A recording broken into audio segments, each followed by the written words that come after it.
சட்டப்பேரவை நூற்றாண்டு விழாவில் பங்கேற்பதற்காக 5 நாள் பயணமாக குடியரசுத் தலைவர் ராம்நாத் கோவிந்த் இன்று தமிழகம் வருகிறார். அவரது வருகையை முன்னிட்டு சென்னையில் பலத்த பாதுகாப்பு ஏற்பாடுகள் செய்யப்பட்டுள்ளன.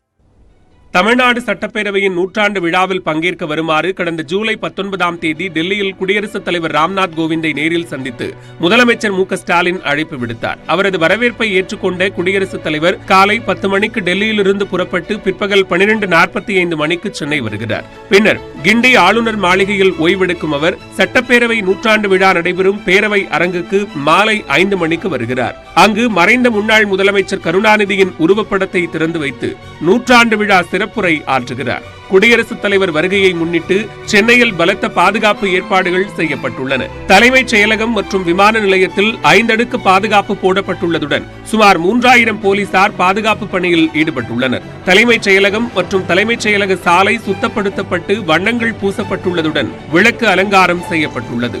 கிண்டி ஆளுநர் மாளிகையிலிருந்து தலைமைச் செயலகம் வரை பாதுகாப்பு ஒத்திகையும் நடைபெற்றது.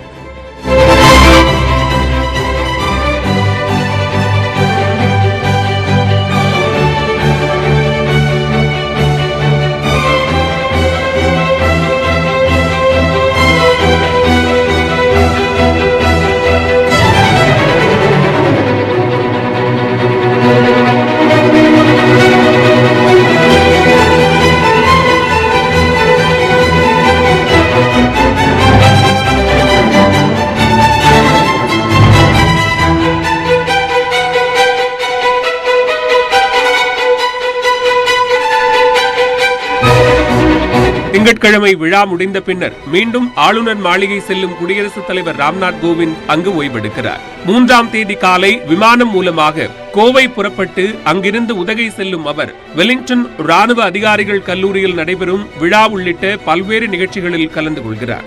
ஆகஸ்ட் 6ஆம் தேதி உதகையிலிருந்து டெல்லி புறப்பட்டு செல்கிறார். இந்நிலையில் சட்டப்பேரவையில் முன்னாள் முதலமைச்சர் கருணாநிதியின் உருவப்படம் திறக்கப்படும் நாள் தமிழகம் பெருமை கொள்ள வேண்டிய நாள் என்று திமுக எம்பி கனிமொழி தெரிவித்துள்ளார். சட்டமன்றத்திலே ஒரு உறுப்பினராகவும் எதிர்க்கட்சி தலைவராகவும் தொடர்ந்து பணியாற்றிய தலைவர் கலைஞர் அவர்கள் அவருடைய படம் திறக்கப்பட போகிறது. அதை நிச்சயமாக தமிழ்நாடு பெருமையோடு நினைக்கக்கூடிய ஒரு நாளாக அது இருக்கும். இதனிடையே முன்னாள் முதலமைச்சர் கருணாநிதியின் நினைவு தினத்தை முன்னிட்டு மதுரை தல்லாக்குளம் பகுதியில் திமுகவினர் ஒட்டியுள்ள போஸ்டர்கள் கவனத்தை ஈர்த்துள்ளது. ஸ்டாலின் மற்றும் உடன்பிறப்புகள் யாராவது தம்மை கேட்டால் அண்ணாவிடம் போய்விட்டதாக கூறுமாறு மனைவி தயாளு அம்மாவிடம் கருணாநிதி கூறுவது போல வாசகங்கள் இடம்பெற்றுள்ளன. தமிழ்நாடு சட்டப்பேரவையில் முன்னாள் முதல்வர் கருணாநிதியின் உருவப்படத்தை குடியரசுத் தலைவர் இன்று திறந்து வைக்கிறார். சட்டப்பேரவையில் இதுவரையில் உள்ள தலைவர்களின் உருவப்படங்கள் திறக்கப்பட்ட ஆண்டு குறித்து இந்த தொகுப்பில் பார்க்கலாம். நாட்டிற்காக பாடுபட்ட தலைவர்களை கௌரவிக்கும் வகையில் தமிழ்நாடு சட்டப்பேரவை மண்டபத்தில் தலைவர்களின் படங்கள் திறக்கப்பட்டுள்ளன. ஏற்கனவே 15 தலைவர்களின் புகைப்படங்கள் உள்ள நிலையில் முன்னாள் முதலமைச்சர் கருணாநிதியின் படம் 16வதாக திறக்கப்படுகிறது. பேரவையில் 1948 ஜூலை மாதம் மகாத்மா காந்தியின் புகைப்படம் திறக்கப்பட்டது. அதனை அப்போதைய சென்னை மாகாண கவர்னர் ஜெனரலாக இருந்த ராஜாஜி திறந்து வைத்தார். அடுத்த ஒரே மாதத்தில் ராஜாஜிக்கு திருவுருவப் படம் திறக்கப்பட்டது. இதனை அப்போதைய பிரதமர் ஜவஹர்லால் நேரு திறந்து வைத்தார். ஒரு தலைவர் உயிருடன் இருக்கும்போது திறக்கப்பட்ட உருவப்படம் இதுவாகும். நீண்ட இடைவெளிக்கு பிறகு 1964ஆம் ஆண்டு மார்ச் மாதம் திருவள்ளுவரின் படத்தை அப்போதைய குடியரசு துணைத் தலைவர் ஜாகிர் ஹுசேன் திறந்து வைத்தார். பின்னர் 1969ஆம் ஆண்டு பிப்ரவரியில் முன்னாள் முதல்வர் CN அண்ணாதுரையின் உருவப்படத்தை அப்போதைய பிரதமர் இந்திரா காந்தி திறந்து வைத்தார். இதன் பிறகு அதிமுக ஆட்சி காலத்தில் MGR முதல்வராக இருந்தபோது 5 தலைவர்களின் உருவப்படங்கள் திறக்கப்பட்டன. முன்னாள் முதலமைச்சர் காமராஜரின் உருவப்படம் 1977ஆம் ஆண்டு ஆகஸ்ட் 18ஆம் தேதி அப்போதைய குடியரசுத் தலைவர் நீலம் சஞ்சீவ் ரெட்டியின் கையால் திறந்து வைக்கப்பட்டது. இதனைத் தொடர்ந்து 1980ஆம் ஆண்டு பெரியார், அம்பேத்கர், பசும்பொன் முத்துராமலிங்க தேவர், காயிதே மில்லத் ஆகியோரின் உருவப்படங்களை ஒரே நாளில் கேரள முன்னாள் ஆளுநர் ஜோதி வெங்கடாச்சலம் திறந்து வைத்தார். பின்னர் 1992இல் முன்னாள் முதலமைச்சர் MGRின் புகைப்படத்தை அப்போதைய முதலமைச்சர் ஜெயலலிதா திறந்து வைத்தார். எடப்பாடி பழனிசாமி முதலமைச்சராக பதவியேற்ற பிறகு 2018இல் ஜெயலலிதாவின் புகைப்படமும் 2019இல் ராமசாமி படையாச்சியின் உருவப்படமும் திறக்கப்பட்டன. தொடர்ந்து கடந்த பிப்ரவரி மாதம் 23ஆம் தேதி வ.உ.சி., ப. சுப்புராயன், ஓமந்தூர் ராமசாமி ரெட்டியார் ஆகியோரின் உருவப்படங்களையும் சட்டப்பேரவையில் முன்னாள் முதல்வர் எடப்பாடி பழனிசாமி திறந்து வைத்தார். இந்த வரிசையில் 16வது தலைவராக முன்னாள் முதலமைச்சர் கருணாநிதியின் புகைப்படத்தை குடியரசுத் தலைவர் ராம்நாத் கோவிந்த் மாலை 5 மணிக்கு திறந்து வைக்கிறார். நியூஸ் 8 தமிழ்நாடு செய்திகளுக்காக சிறப்பு செய்தியாளர் அபினேஷ். கொரோனா காலத்தில் அலட்சியமாக இருக்க வேண்டாம் என்றும் 3வது அலையை தடுக்க எச்சரிக்கையாக இருக்குமாறும் பொதுமக்களை முதலமைச்சர் மு.க.ஸ்டாலின் கேட்டுக் கொண்டுள்ளார். இது தொடர்பாக அலட்சியம் வேண்டாம், எச்சரிக்கையாக இருப்போம் எனும் தலைப்பில் வீடியோ வெளியிட்டுள்ள அவர், ஜிகா, டெல்டா பிளஸ் என எல்லா படையெடுப்புகளையும் வெல்வோம் என்றும் நம்பிக்கை தெரிவித்துள்ளார். முழு ஊரடங்கு பிறப்பிக்கப்பட்ட போது கொரோனா பரவல் கட்டுப்பாட்டுக்கு வந்துச்சு. தளர்வுகள் அறிவிக்கப்படும் போது லேசாக பரவ தொடங்குது. இதை கவனத்தில் வச்சு மக்கள் செயல்படணும்னு மன்றாடி கேட்டுக்கிறார். மக்களின் வாழ்வாதாரம் பாதிக்க கூடாதுங்கிறதுக்காக மட்டுமே கடைகள் திறக்க அனுமதி தரப்பட்டுள்ளது. அதை உணராம விதிமுறைகளை பின்பற்றாமல் மக்கள் நடந்து கொள்ளக்கூடாது. கூட்டமாக கூடுவதன் மூலமா கொரோனா பரவலுக்கு மக்களே காரணமாகி விடக்கூடாதுன்னு மீண்டும் மீண்டும் உங்களை வலியுறுத்தி கேட்டுக்கொள்கிறேன். மீண்டும் ஊரடங்கு சூழலுக்கு அரசாங்கத்தை நிர்பந்திச்சிடாதீங்கன்னு கொஞ்சம் கடுமையாகவே சொல்லிக்கொள்ள விரும்புகிறேன். முதல் 2ஆம் அலைகளை விட 3வது அலை மோசமானதாக இருக்கும். ஸ்பானிஷ் காய்ச்சலை போல இருக்கும்னு மருத்துவர்கள் சொல்வதை பயமுறுத்தலா இல்லாம நமக்கு தரப்படுகிற எச்சரிக்கையா எடுத்துக்குவோம். ஜிகா வைரஸ், டெல்டா பிளஸ் என்ற புதிய படையெடுப்புகள் சொல்லப்படுகின்றன. இவை அனைத்தையும் நாம் வெல்வோம். தொடர்வது விரைவுச் செய்திகள். சென்னை திருவொற்றியூர் அருகே திருவிழாவில் வெடித்த பட்டாசின் தீப்பொறிப்பட்டு பேப்பர் குடோன் தீப்பற்றி எரிந்தது. சத்தியமூர்த்தி நகர் பக்கிங்காம் கால்வாய் அருகே உள்ள இடத்தில் குடோன்கள் செயல்பட்டு வருகின்றன. அங்குள்ள அம்மன் கோவில் திருவிழாவின் போது பட்டாசு வெடிக்கப்பட்டதில் பேப்பர் குடோனில் தீப்பொறிப்பட்டது. அதில் அங்கிருந்த அட்டை மற்றும் பேப்பர்கள் தீப்பிடித்து எரிந்தன. எண்ணூர், மணலி உள்ளிட்ட பகுதிகளிலிருந்து 5க்கும் மேற்பட்ட வாகனங்களில் தீயணைப்பு வீரர்கள் 5 மணி நேரத்திற்கு மேலாக போராடி தீயை அணைத்தனர்.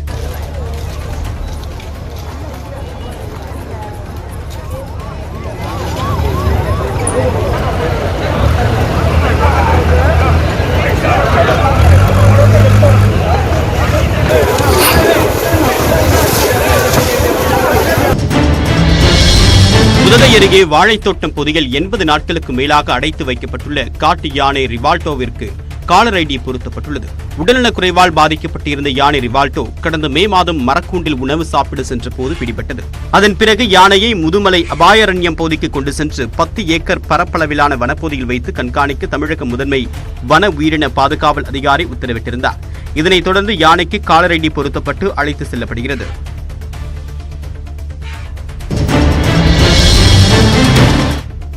ராமநாதபுரம் மாவட்டத்தில் பெண்ணின் கழுத்தில் இருந்த தங்கச்சங்கிலியை இருசக்கர வாகனத்தில் வந்த இளைஞர்கள் பறித்த சம்பவம் அதிர்ச்சியை ஏற்படுத்தியுள்ளது. பரமக்குடி கிரியம்பல நாராயணன் தெருவில் இருசக்கர வாகனத்தில் வேகமாக வந்த இருவர் பெண்ணின் தங்கச்சங்கிலியை பறித்தனர். அப்போது அக்கம்பக்கத்தினர் கூச்சலிட்டதை அடுத்து பதற்றத்தில் தங்கச்சங்கிலியை கீழே போட்டுவிட்டு அந்த இளைஞர்கள் தப்பிச் சென்றனர். தெருமுனையில் இருந்த சிசிடிவி கேமராவில் இந்த காட்சிகள் பதிவாகியுள்ளன.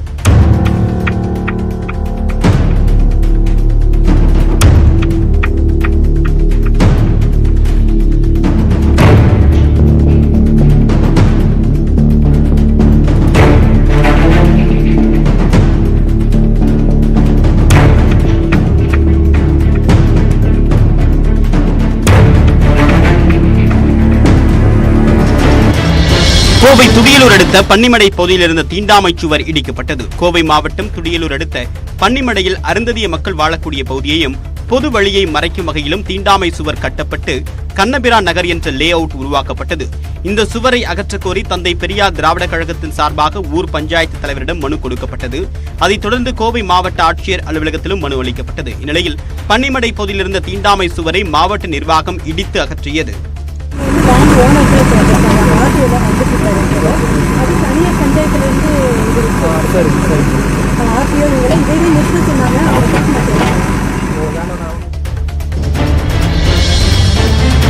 பந்திப்பூர் புலிகள் காப்பகத்தில் 8 செந்நாய்கள் சேர்ந்து புலியை தாக்க முயன்ற காட்சி வெளியாகியுள்ளது. பந்திப்பூர் புலிகள் காப்பகத்தில் வனத்துறையினர் ரோந்து பணியில் ஈடுபட்டிருந்தனர். அப்போது வனச்சாலையில் நடந்து சென்ற 10 வயது மதிக்கத்தக்க புலியை 8க்கும் மேற்பட்ட செந்நாய்கள் சூழ்ந்து கொண்டன. பின்னர் நாலாபுரமும் ஓடித்திருந்த செந்நாய்கள் புலியை வட்டமிட்டு தாக்க முயற்சிகள் மேற்கொண்டன. ஒரு கட்டத்தில் செந்நாய்களை பார்த்து மிரண்ட புலி அங்கிருந்து தப்பிச் சென்றது.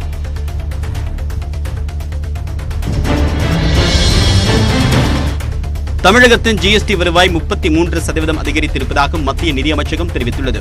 2021 தேசிய அளவில் 1,16,393 கோடி ரூபாய் வசூலாகி இருப்பதாக நிதியமைச்சகம் தெரிவித்துள்ளது. தொடர்ச்சியாக 8 மாதங்களாக 1 லட்சம் கோடி ரூபாயை கடந்து வசூலான ஜிஎஸ்டி தொகை ஜூன் மாதத்தில் 1 லட்சம் கோடி ரூபாய்க்கும் கீழாக குறைந்த நிலையில் தற்போது மீண்டும் அந்த இலக்கை வசூல் கடந்திருக்கிறது. இதில் தமிழகத்தில் மட்டும் ஜூலையில் 6,305 கோடி ரூபாய் ஜிஎஸ்டி வசூலாகியுள்ளது. இது கடந்த 2020ஆம் ஆண்டு ஜூலை மாதம் வசூலான 4,635 கோடியை விட 33% அதிகம் என்பது குறிப்பிடத்தக்கது.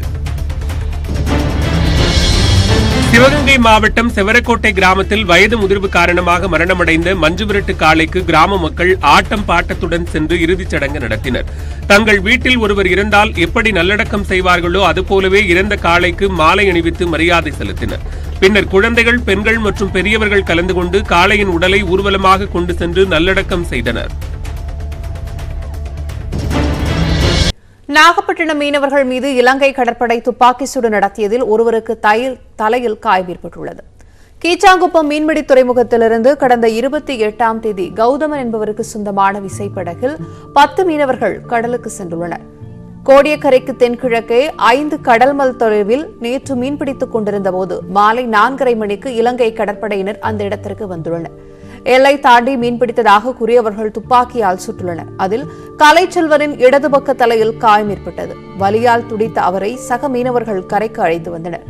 தற்போது நாகப்பட்டினம் அரசு மருத்துவக் கல்லூரி மருத்துவமனையில் சிகிச்சை பெற்று வருகிறார்.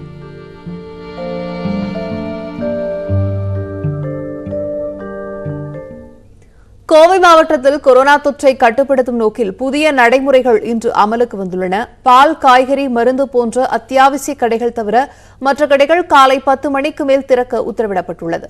கூடுதல் விவரங்களை பெறலாம். செய்தியாளர் குருசாமி இணைகிறார். குருசாமி, விவரங்கள் என்னென்ன புதுசா தடைகள் விதிக்கப்பட்டிருக்கு?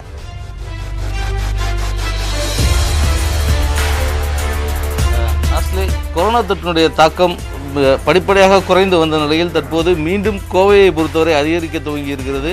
கோவை மாவட்டத்தை பொறுத்தவரை கடந்த சில தினங்களுக்கு முன்னர் 200க்கும் குறைவாக கொரோனா தொற்றினுடைய தாக்கம் இருந்தது. ஆனால் தற்போது 230ஆக மீண்டும் உயர்ந்திருக்கிறது. மேலும் அண்டை மாநிலமான கேரளாவிலிருந்து வருபவர்களது எண்ணிக்கையும் அதிகரித்து வருவதன் காரணமாக தற்போது புதிய கட்டுப்பாடுகள் அமலுக்கு கொண்டு வரப்பட்டிருக்கிறது. குறிப்பாக அத்தியாவசிய பொருட்களான பால், மளிகை மற்றும் காய்கறி ஆகிய கடைகள் தவிர மற்ற கடைகள் அனைத்துமே காலை 10 மணிக்கு மேல் தான் திறக்கப்பட வேண்டும். காலை 10 மணி முதல் பிற்பகல் 5 மணி வரை மட்டுமே கடைகள் திறக்கப்பட வேண்டும் என்ற ஒரு கட்டுப்பாடு விதிக்கப்பட்டிருக்கிறது. இதேபோன்று உணவகங்கள் காலை 8 மணி முதல் மாலை 5 மணி வரை மட்டுமே 50% இருக்கைகளுடன் செயல்பட வேண்டும் எனவும் 5 மணிக்கு மேலாக உணவகங்களில் பார்சல்கள் மட்டுமே வழங்கப்பட வேண்டும் என்ற நடைமுறையும் கொண்டு வரப்பட்டிருக்கிறது. ஏற்கனவே இரவு 8 மணி வரை உணவகங்களில் அமர்ந்து சாப்பிடுவதற்கான அனுமதி வழங்கப்பட்டிருந்த நிலையில் அந்த நேரங்களானது குறைக்கப்பட்டிருக்கிறது. இதேபோன்று கேரளாவிலிருந்து வருபவர்கள் கண்டிப்பாக 72 மணி நேரத்திற்கு முன்பாக RT-PCR பரிசோதனை செய்ததற்கான சான்றிதழ்கள் கையில் வைத்திருக்க வேண்டும். அதேபோன்று 2 தடுப்பூசிகள் போட்டுக்கொண்டதற்கான சான்றிதழ்கள் வைத்திருக்க வேண்டும். அப்படி இல்லை எனில் கண்டிப்பாக எல்லையில் நடத்தப்படக்கூடிய RT-PCR பரிசோதனை செய்த பின்னரே தமிழகத்துக்குள் அனுமதிக்கப்படுவார்கள் என்ற ஒரு கட்டுப்பாட்டையும் விதிக்கப்பட்டிருக்கிறது. இதேபோன்று பல்வேறு புதிய நடைமுறைகள் இன்று முதல் அமலுக்கு கொண்டு வரப்பட்டிருக்கின்றன. குறிப்பாக மளிகை கடைகள் அனைத்துமே காலை 10 மணிக்கு மேல் தான் திறக்கப்பட வேண்டும் என்று அறிவிக்கப்பட்டிருக்கிறது. நாம் தற்போது கோவை ரங்கேகவுடர் வீதி பகுதியில் இருக்கிறோம். இந்த ரங்கேகவுடர் வீதியானது கோவை மாவட்டத்தில் இருக்கக்கூடிய மொத்த வியாபாரம் நடைபெறக்கூடிய பகுதி. இந்த பகுதியில் காலை 6 மணி முதலே அனைத்து கடைகளும் மிக பரபரப்பாக இயங்கிக் கொண்டிருக்கக்கூடிய இந்த பகுதி தற்போது வெறிச்செடி இருக்கக்கூடிய சூழலை நம்மால் பார்க்க முடிகிறது.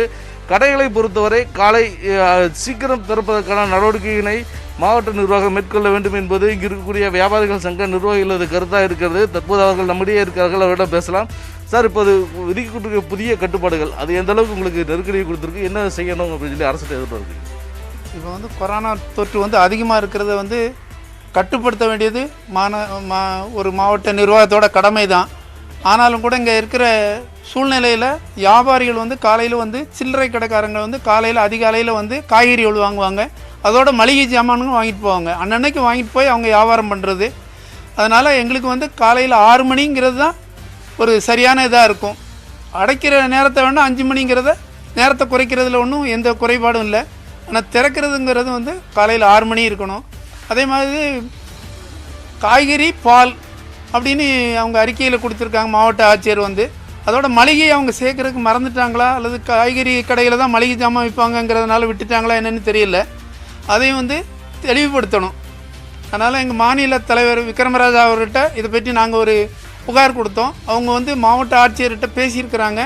இன்றைக்கி வந்து எங்களை வந்து நிர்வாகிகளை வந்து மாவட்ட ஆட்சியரை சந்திக்க சொல்லியிருக்கிறாங்க. இப்போ மளிகை கடைகளை தவிர்த்து வேறு என்னென்ன கடைகள்லாம் வந்து இங்கே அடைக்கப்பட்டது? இன்றைக்கி வந்து நகை கடைகள், ஜவுளி கடைகள், அரிசி கடைகள், இந்த மாதிரி கடைகளும் அடைச்சிருக்கிறாங்க.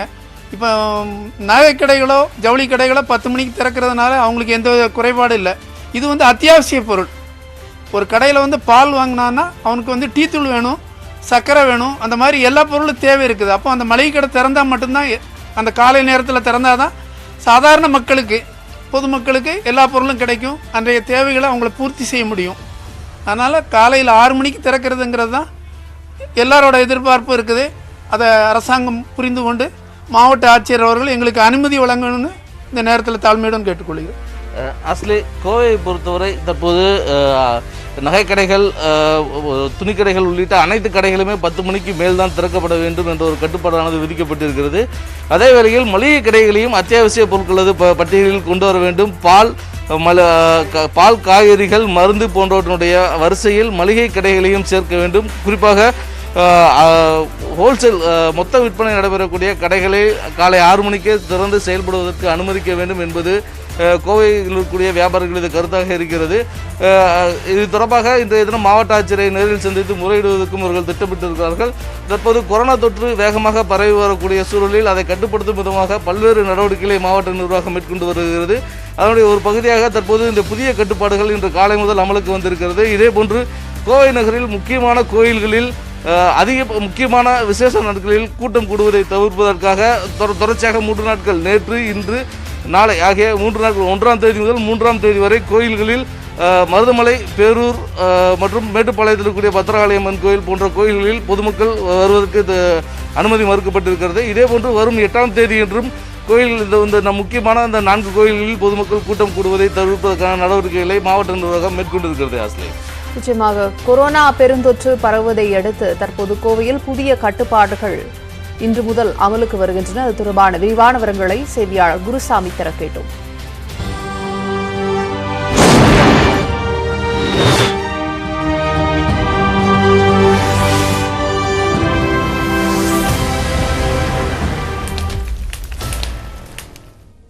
டோக்கியோ ஒலிம்பிக் பேட்மிண்டன் போட்டியில் இந்தியாவின் PV சிந்து வெண்கலப் பதக்கம் வென்று அசத்தினார்.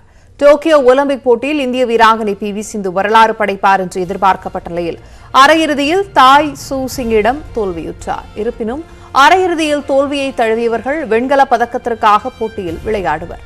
இந்நிலையில் 3வது இடத்திற்கான போட்டியில் தரவரிசையில் 6வது இடத்தில் உள்ள சிந்து 8வது இடம் வகிக்கும் சீன வீராங்கனை ஹி பிங்ஜியோவை மோதினார். தொடக்கத்தில் இருவரும் சமபலத்துடன் மோதிய போதும் சிந்து சற்று நேர்த்தியான ஆட்டத்தை வெளிப்படுத்தி முதல் செட்டை கைப்பற்றினார். இதையடுத்து நம்பிக்கையுடன் ஆடிய சிந்து சீன வீராங்கனைக்கு கடும் நெருக்கடி கொடுத்து 2வது செட்டையும் வசப்படுத்தினார். முடிவில் 21-13 மற்றும் 21-15 என்ற நேர் செட்களில் வெற்றி பெற்ற PV சிந்து வெண்கலப் பதக்கத்தை வென்றார். 2016 ரியோவில் வெள்ளி வென்ற சிந்து தற்போது டோக்கியோவில் வெண்கலத்தை வசப்படுத்தியுள்ளார். இதன் மூலம் ஒலிம்பிக் வரலாற்றில் தொடர்ந்து 2 முறை பதக்கம் வென்ற முதல் இந்திய வீராங்கனை என்ற சாதனையை நிகழ்த்தியுள்ளார். ஒலிம்பிக்கில் தொடர்ந்து 2வது முறையாக பதக்கம் வென்ற நிகழ்ச்சியை விவரிக்க வார்த்தை இல்லை என ஒலிம்பியன் PV சிந்து தெரிவித்துள்ளார். Definitely, I'm really very happy, that I got bronze at the Olympics because, back then in 2016 it was silver, and again after 5 years getting a medal and standing on the podium is definitely a proud moment for me and my country. I have no words because I'm really very happy, and I thank all my fans, all my supporters, my family members, my support staff, and my sponsors. I think without their support, I wouldn't have been here. Olympic போட்டியில் PV சிந்து பதக்கம் வென்றது மிகுந்த மகிழ்ச்சி அளிப்பதாக ஹைதராபாத்தில் செய்தியாளர்களை சந்தித்து அவரது பெற்றோர் தெரிவித்துள்ளனர். Very happy. Sindhu won the medal today. She played very well. Extremely happy because we missed the goal, but this is also equivalent. Medal is medal. Actually, Tai Juing is a different player. She will play a little different tricky strokes, but other players are okay. So I thought yesterday maybe Sindhu's little depressed. ஒலிம்பிக்கில் சிந்து பதக்கம் வெல்ல பிரதமர் நரேந்திர மோடி அளித்த உற்சாகமும் காரணம் என சிந்துவின் தந்தை ரமணா தெரிவித்துள்ளார். लेकिन जो एनकरेजमेंट हमारे प्रधानमंत्री मोदी जी ने दिए हैं, सिंधु आप जाओ, आने के बाद हम आइसक्रीम खाएंगे, तो जरूर मेडल ले आई है, तो हम अभी सिंधु तो जाके प्रधानमंत्री जी से आइसक्रीम खाएगी. PV சிந்துவின் வெற்றியை கொண்டாடும் விதமாக ஒடிசாவின் பூரி கடற்கரையில் மணல் சிற்பம் வடிவமைக்கப்பட்டுள்ளது. புகழ்பெற்ற மணல் சிற்ப கலைஞரான சுதர்ஷன் பட்நாயக் இதனை வடிவமைத்து இந்தியாவின் பெருமை PV சிந்து என குறிப்பிட்டுள்ளார்.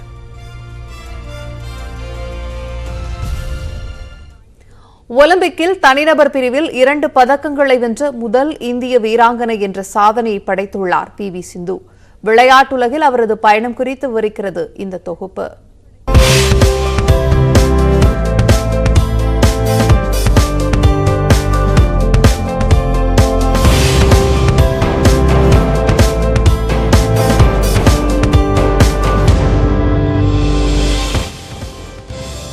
தெலுங்கானா மாநிலத்தை சேர்ந்த PV ரமணா, P விஜயா தம்பதிக்கு 2வது மகளாக பிறந்தவர் PV சிந்து. பெற்றோர் இருவருமே கைப்பந்தாட்ட வீரர்கள் என்பதால் சிறு வயதில் அவரை பயிற்சிக்காக உள் விளையாட்டு அரங்கிற்கு அழைத்து செல்வார்கள். ஆனால் சிந்துவுக்கு பேட்மிண்டன் மீது ஈர்ப்பு இருந்ததால் அவ்வப்போது பேட்மிண்டன் ராக்கெட்டை எடுத்து விளையாடிக் கொண்டிருப்பார். 2001ஆம் ஆண்டில் இந்திய வீரர் கோபிச்சந்த் ஆல் இங்கிலாந்து பேட்மிண்டன் பட்டத்தை வென்றபோதுதான் பேட்மிண்டனை கையில் எடுத்தார் சிந்து. 8.5 வயதில் பேட்மிண்டன் ஆடத் தொடங்கிய சிந்து கோபிச்சந்தின் பயிற்சி பள்ளியில் சேர்ந்து பட்டை தீட்டப்பட்ட வைரமாக மாறினார்.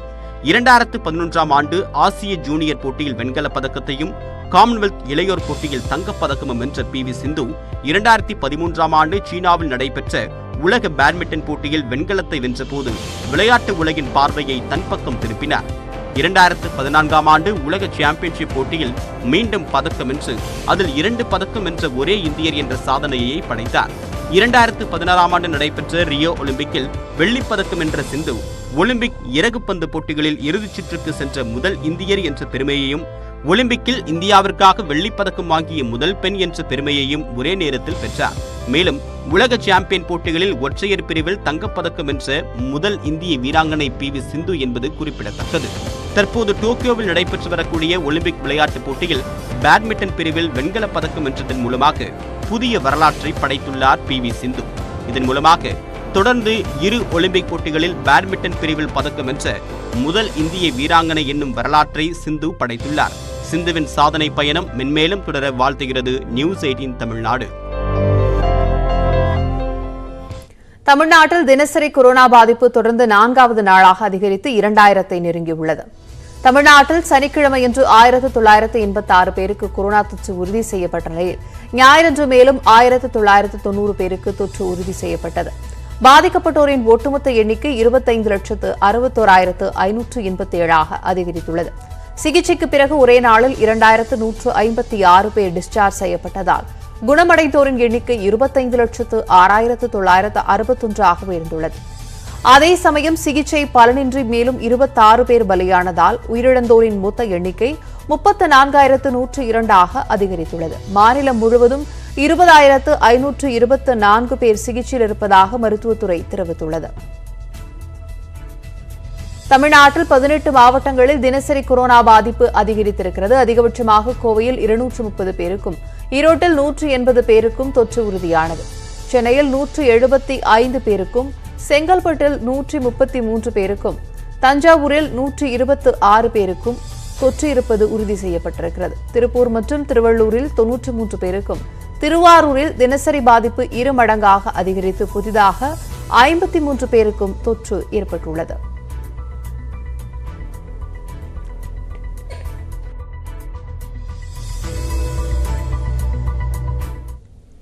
கொரோனா பெருந்தொற்றை வென்றெடுக்க தேசமே ஒன்றிணைந்துள்ள நிலையில் ஒருவரை ஒருவர் சார்ந்து வாழும் பாரம்பரிய வழக்கத்தை நம்மிடையே மீண்டும் தோற்றுவித்திருக்கிறது. இதுபோல் கொரோனாவை ஒழிக்க மத்திய மாநில அரசுகள் அறிவித்துள்ள தடுப்பூசி நடவடிக்கைக்கு நாம் அனைவரும் ஒன்றுபட்டு ஒத்துழைக்க வேண்டும். அனைவரும் தடுப்பூசியை போடும் வரையில் எந்த தனியொரு நபருக்கும் கொரோனாவிலிருந்து பாதுகாப்பு கிடைக்காது என்பது நிதர்சனம். தடுப்பூசி ஒவ்வொரு இந்தியனுக்கும் கிடைக்க வேண்டிய உரிமை. அதை உறுதி செய்வதற்காக நியூஸ் 18 முன்னெடுப்பை சஞ்சீவினி விழிப்புணர்வு இயக்கம்.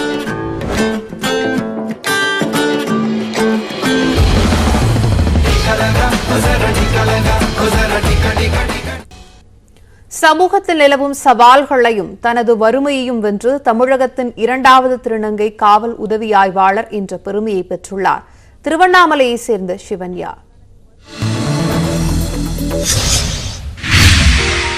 திருநங்கைகளின் நலன் கருதி மத்திய மாநில அரசுகள் பல்வேறு திட்டங்களை செயல்படுத்தினாலும் சமூகத்தில் தற்போது பல்வேறு சவால்களை எதிர்கொண்டுதான் அவர்கள் வாழ்ந்து வருகின்றனர். பிள்ளைகளின் உடலில் ஏற்படும் வேதியியல் மாற்றத்தை ஏற்றுக்கொள்ளாமல் அவர்களை குடும்பத்திலிருந்து பெற்றோர்களே வெளியேற்றும் அவல நிலையும் நீடித்து வருகிறது. இந்நிலையில்தான் திருவண்ணாமலை அடுத்த பாவுப்பட்டு கிராமத்தைச் சேர்ந்த செல்லவேல் வளர் தம்பதியினர் இந்த சமூகத்திற்கு முன்னுதாரணமாக செயல்பட்டுள்ளனர். கல்லூரி படிப்பின் போது திருநங்கையாக மாறிய தனது 2வது மகனான சிவன்யாவிற்கு தங்களால் முடிந்த அனைத்து ஆதரவையும் அளித்து தொடர்ந்து படிப்பில் கவனம் செலுத்த அறிவுறுத்தியுள்ளனர். படிக்கிறப்பயே வந்து இந்த மாதிரி திருநங்கையாக மாறணும் அப்படின்னு சொல்லிட்டு இது வந்துச்சு மனசுக்குள்ள. பாலின மாற்று அறுவை சிகிச்சை செஞ்சுக்கிட்டேன். செஞ்சத உடனே நிறைய கேலி கிண்டல்கள் அவமானங்கள் ஒரு பக்கம் இருந்தாலும் என் பேரண்ட்ஸ் வந்து என் பிள்ளை எப்படி இருந்தாலும் பரவாயில்ல, நாங்கள் படிக்க வச்சு நல்ல சாதனையாளராக கொண்டு வருவோம்னு சொல்லிட்டு என் அப்பா அம்மா வந்து எனக்கு சப்போர்ட் பண்ணாங்க. ரொம்ப இது பண்ணி எனக்கு கூட அவங்க கூட அரவணைச்சிட்டு என்னை படிக்க வைக்கணும்னு சொல்லிட்டு இது பண்ணாங்க. திருவண்ணாமலை அரசு கலைக்கல்லூரியில் வணிகவியலில் இளங்கலை பட்டப்படிப்பு முடித்த சிவன்யா தனது கனவான காவலர் பணிக்கான பயிற்சிகளை தொடங்கியுள்ளார். விடாமுயற்சியின் காரணமாக நேர்முகத் தேர்வு, உடல் தகுதி தேர்வு மற்றும் எழுத்துத் தேர்வு என அனைத்திலும் தேர்ச்சி பெற்ற சிவன்யாவை உதவி காவல் ஆய்வாளராக நியமித்து முதலமைச்சர் மு.க.ஸ்டாலின் சமீபத்தில் பணி ஆணையை வழங்கினார். கண்டிப்பாக என்னை பொறுத்த வரைக்கும் எங்கிட்ட வர கம்ப்ளைண்ட்ஸை கண்டிப்பாக அதுக்கான முறையான ஆக்ஷன் எடுத்து ஏழை பணக்காரங்க அந்த மாதிரி பார்க்காம ஆண் பெண் திருநங்கைகள் இல்லை யாராக கூட இருக்கட்டும், எங்கிட்ட வந்து யார் கம்ப்ளைண்ட் கொடுக்குறாங்களோ அதுக்கான சட்ட ரீதியான ஆக்ஷன்ஸ் என்ன இருக்கோ சட்டம் ஒழுங்கு சீர்குலையாமல் கண்டிப்பாக அதுக்கான நடவடிக்கை எடுத்து நான் கண்டிப்பாக மக்களுக்கு சேவை செய்ய நான் காத்து கொண்டிருக்கிறேன் சார். குரூப் 1 தேர்வில் வெற்றி பெற்று காவல் துணை கண்காணிப்பாளராக வேண்டும் என்பதே தனது லட்சியம் என சிவன்யா தெரிவித்துள்ளார். சமூகத்தின் ஏச்சுக்களையும் பேச்சுக்களையும் காதில் கொள்ளாமல் சிவன்யா மீது உண்மையான அன்பை செலுத்திய செல்லவேல் வளர் போன்ற பெற்றோரே திருநங்கை சமூகத்திற்கு அவசியமாகின்றனர். திருநங்கை என்று ஒதுக்கிவிடாமல் பெற்றோர் அரவணைத்தால் எந்த துறையிலும் தங்களால் சாதிக்க முடியும் என்று உரக்கச் சொல்கிறார் சிவன்யா. நியூஸ் 18 செய்திகளுக்காக திருவண்ணாமலையிலிருந்து செய்தியாளர் சதீஷ். தொடர்ந்து நம்மூர் செய்திகள் சிலவற்றை சுருக்கமாக பார்க்கலாம். குறுவை சாகுபடிக்காக கரூர் மாயனூர் கதவணையிலிருந்து புதிய கட்டளை மேட்டுக்கா வாய்க்காலுக்கு தண்ணீர் திறக்கப்பட்டுள்ளது. இந்நிகழ்ச்சியில் மாவட்ட ஆட்சியர் பிரபு சங்கர் மற்றும் சட்டமன்ற உறுப்பினர்கள் பங்கேற்றனர். டிசம்பர் 15ஆம் தேதி வரை அணையிலிருந்து வினாடிக்கு 400 கன அடி வீதம் தண்ணீர் திறக்கப்படும் எனவும் நீர் திறப்பால் கரூர், திருச்சி, புதுக்கோட்டை, தஞ்சை மாவட்டங்களில் உள்ள 30,632 ஏக்கர் விளைநிலங்கள் பாசன வசதி பெறும் எனவும் தெரிவிக்கப்பட்டுள்ளது. வேலூர் அருகே அக்கா தம்பி சொத்து பிரச்சனையில் கடையை வாடகைக்கு எடுத்த நபர் தாக்கப்பட்டார். குடியாத்தம் பழைய பேருந்து நிலையம் அருகே வசிக்கும் மகேஷ், அவரது சகோதரி ராஜேஸ்வரி இடையே சொத்து பிரச்சனை உள்ளதாக கூறப்படுகிறது. இந்நிலையில் அவர்களின் பெற்றோருக்கு சொந்தமான கடையை வாடகைக்கு எடுத்து லட்சுமி என்பவர் ஹோட்டல் நடத்தி வருகிறார். நேற்று திடீரென ராஜேஸ்வரியின் கணவர் அந்தனப்பா அடியாட்களுடன் வந்து கடையை காலி செய்யுமாறு கூறி அங்கிருந்த பொருட்களை சேதப்படுத்தியிருக்கிறார். மேலும் லட்சுமியையும் அவர் தாக்கியதாக கூறப்படுகிறது. இது தொடர்பாக போலீசார் விசாரணை மேற்கொண்டு வருகின்றனர். தூத்துக்குடி மாவட்டம் கோவில்பட்டி நகராட்சிக்கு சொந்தமான குப்பை கிடங்கு 6 மணி நேரத்திற்கு மேலாக தீப்பற்றி எரிந்தது. இது தொடர்பாக தகவல் அறிந்து விரைந்த தீயணைப்புத்துறை வீரர்கள் நீண்ட நேரம் போராடி தீயை கட்டுப்படுத்தினர். இதனால் அந்த பகுதி முழுவதும் புகைமண்டலமாக காட்சியளித்தது.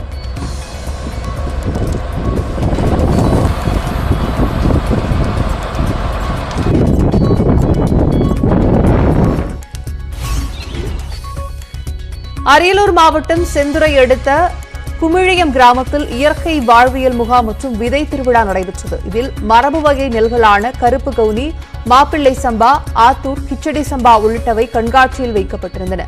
கண்காட்சியில் இயற்கை விவசாயம் குறித்த கருத்தரங்கு நடைபெற்றது. அதில் இயற்கை முறையில் விளைவித்த பொருட்களை எவ்வாறு சந்தைப்படுத்துவது என ஆலோசனை வழங்கப்பட்டது. இதில் ஏராளமான விவசாயிகள் பங்கேற்று பாரம்பரிய நெல் விதைகளை வாங்கிச் சென்றனர்.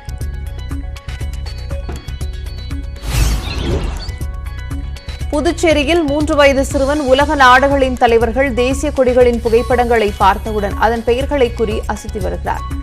மேட்டுப்பாளையம் சண்முகாபுரம் பகுதியைச் சேர்ந்த ஸ்டாலின் லட்சுமி நாராயணி தம்பதிக்கு 3 வயதில் யாஸ்மின் என்ற மகன் உள்ளார். இவர் உலக நாடுகளின் தேசிய கொடிகள், தலைவர்கள், விலங்குகளின் புகைப்படங்களை பார்த்தவுடனே பெயர்களை நொடிப்பொழுதில் கூறி அசத்தி வருகிறார். இதற்காக கலாம் புக் ஆஃப் ரெக்கார்ட் அமைப்பு சிறுவனை பாராட்டி சான்றிதழ் வழங்கியுள்ளது. பெரம்பலூர் மாவட்டம் குன்னம் பகுதியில் புதிய பயணம் மற்றும் இயல்வாகை என்ற அமைப்பு சார்பில் பாரம்பரிய நெல் விதை திருவிழா நடைபெற்றது. வாசன சீரக சம்பா, புழுதிக்கார், மிளகு சம்பா, ஆற்காடு கிச்சடி உள்ளிட்ட பாரம்பரிய நெல் ரகங்கள் காட்சிக்காக வைக்கப்பட்டன. இதில் தஞ்சை, திருச்சி, அரியலூர் உள்ளிட்ட மாவட்டங்களைச் சேர்ந்த விவசாயிகள் பங்கேற்று பாரம்பரிய நெல் விதைகளை வாங்கிச் சென்றனர். காஞ்சிபுரம் மாவட்டம் ஸ்ரீபெரும்புதூர் அருகே தனியார் தொழிற்சாலையில் இயந்திரத்தில் சிக்கி உயிரிழந்தவரின் குடும்பத்திற்கு நிவாரணம் வழங்கக் கோரி மருத்துவமனை முன்பு உறவினர்கள் போராட்டத்தில் ஈடுபட்டனர்.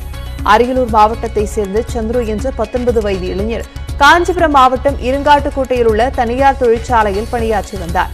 கடந்த 30ஆம் தேதி அவர் இயந்திரத்தில் சிக்கி உயிரிழந்தார். இந்நிலையில் உயிரிழந்தவரின் குடும்பத்தினருக்கு நிவாரணம் வழங்கக் கோரி ஸ்ரீபெரும்புதூர் அரசு மருத்துவமனை முன்பு உடலை வாங்க மறுத்து உறவினர்கள் போராட்டத்தில் ஈடுபட்டனர்.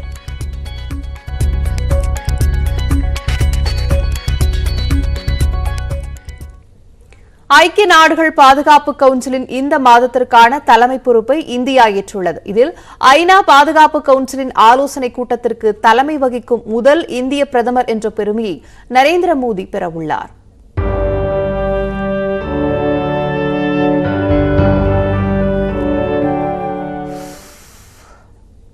அமெரிக்காவின் நியூயார்க் நகரில் செயல்படும் ஐக்கிய நாடுகள் பாதுகாப்பு சபையில் அமெரிக்கா, பிரிட்டன், பிரான்ஸ், ரஷ்யா, சீனா ஆகிய நாடுகள் நிரந்தர உறுப்பினர்களாக உள்ளன. 10 நாடுகள் தற்காலிக உறுப்பினர்களாக 2 ஆண்டு காலம் செயல்படும். இதில் இந்தியா தற்காலிக உறுப்பினராக கடந்த ஜனவரி மாதத்தில் பொறுப்பேற்றது. பாதுகாப்பு சபையின் தலைமை பொறுப்பை சுழற்சி முறையில் உறுப்பு நாடுகள் ஏற்றுக்கொள்ளும். இதன்படி ஆகஸ்ட் மாதத்திற்கான பொறுப்பை இந்தியா ஞாயிற்றுக்கிழமை ஏற்றுக்கொண்டது. 75வது சுதந்திர தினத்தை இந்தியா கொண்டாட உள்ள நிலையில் தலைமை பொறுப்பை ஏற்றிருப்பது மகிழ்ச்சி அளிப்பதாக சபையின் தலைவராக பொறுப்பேற்றுள்ள ஐநாவுக்கான இந்தியாவின் நிரந்தர பிரதிநிதி TS திருமூர்த்தி பெருமிதம் தெரிவித்துள்ளார். இதில் கடல்சார் பாதுகாப்பு, அமைதி காப்பு உள்ளிட்டவை தொடர்பான முக்கிய ஆலோசனைகளும் சிரியா உள்ளிட்ட நாடுகளின் விவகாரங்கள் குறித்த ஆலோசனைகளும் நடைபெறும் என்று அவர் கூறினார். During our presidency in August, India is organizing 3 high-level signature meetings focusing on our priority areas, that is maritime security, peacekeeping and counter-terrorism. India will also be organizing a solemn event in the memory of peacekeepers. The Security Council will also have on its agenda several important meetings including Syria, Iraq, Somalia, Yemen and the Middle East. இந்த 1 மாத காலத்தில் பிரதமர் நரேந்திர மோடி, வெளியுறவுத்துறை அமைச்சர் ஜெய்சங்கர், வெளியுறவுத்துறை செயலாளர் அஷ் ஸ்ரிங்க்லா ஆகியோர் தலைமையிலான சர்வதேச முக்கியத்துவம் வாய்ந்த விவகாரங்கள் குறித்து ஆலோசனை கூட்டங்கள் நடைபெற உள்ளன. கடந்த 1992ஆம் ஆண்டில் ஐநா பாதுகாப்பு சபை கூட்டத்தில் அப்போதைய பிரதமர் நரசிம்மராவ் கலந்து கொண்டார். எனினும் முதல் முறையாக பாதுகாப்பு சபையின் கூட்டத்திற்கு தலைமை வகிக்கும் இந்திய பிரதமர் என்ற பெருமையை நரேந்திர மோடி பெறவுள்ளதாக ஐநாவுக்கான இந்தியாவின் முன்னாள் தூதர் சையத் அக்பருதீன் தெரிவித்துள்ளார். ஐநா பாதுகாப்பு சபைக்கு முதன்முறையாக 1950ஆம் ஆண்டு ஜூன் மாதத்தில் இந்தியா தலைமை வகித்தது. இதனைத் தொடர்ந்து 10வது முறையாக இந்தியா தலைமை வகிக்கிறது. இதற்கு முன்னதாக 2012ஆம் ஆண்டு நவம்பர் மாதத்தில் இந்தியா தலைமையில் ஐநா பாதுகாப்பு சபை